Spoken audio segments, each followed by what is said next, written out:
defender nuestras demandas más urgentes, como son la superación de la brecha salarial y de las pensiones entre hombres y mujeres. Estamos inmersas en un sistema ultra neoliberal, como han dicho las compañeras de Steilas, pero este sistema ultra neoliberal es un sistema de desarrollo socioeconómico de un norte global que sigue expoliando a un sur globalizado.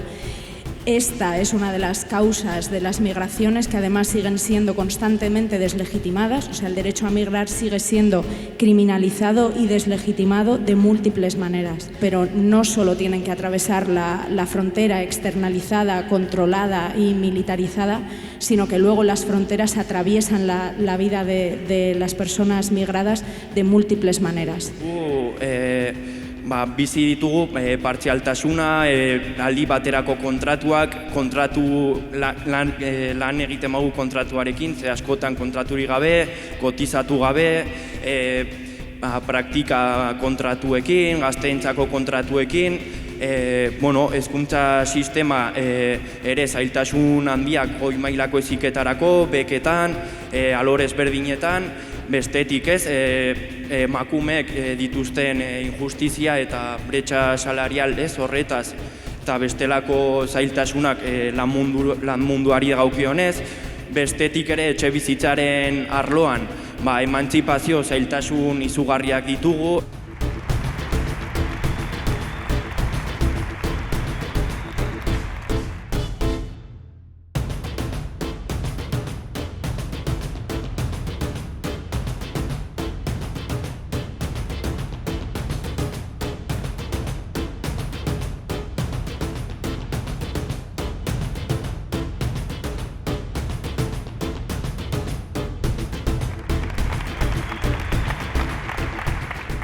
Nafarroako gobernuaren aurrekontuen norabide aldatzeko, aurrekontu sozial eta burujabeak izatzeko 3 baldintza ezinbestekoak dira. Lehenengo baldintza, mugimendu sindikal eta sozialen parte hartze soziala bermatu behar da.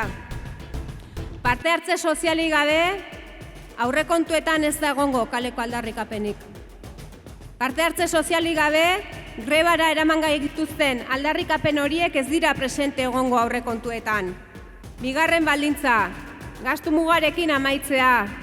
Madrilek inposatzen duelako eta zorraren ordainketara bideratzen den diru guzti hori politika sozialetarako falta den dirua delako. Y la tercera condición para cambiar la orientación de la política presupuestaria es hablar de los ingresos. Es hablar de la política fiscal. Ya es hora de repartir la riqueza de manera más equitativa. Y esto supone afrontar una reforma fiscal que apueste por la progresividad. Y creemos también que los presupuestos son un motivo más para la huelga general. Hay quien dice que no tenemos razones, ¿no?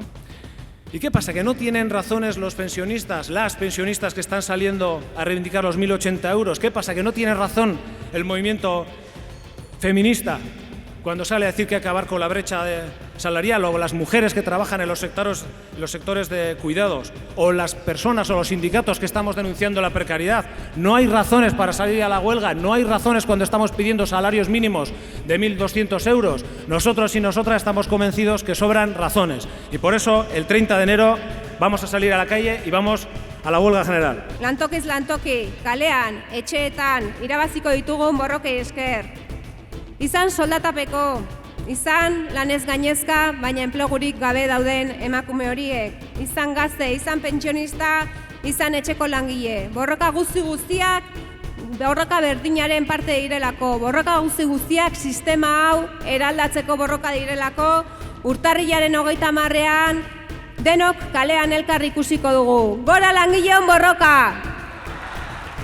Ez dezagun sekulaztu nola etorri diren aldaketak herri honetara. Beti kaletik milaka eta milaka emakume eta gizonen konpromisutik.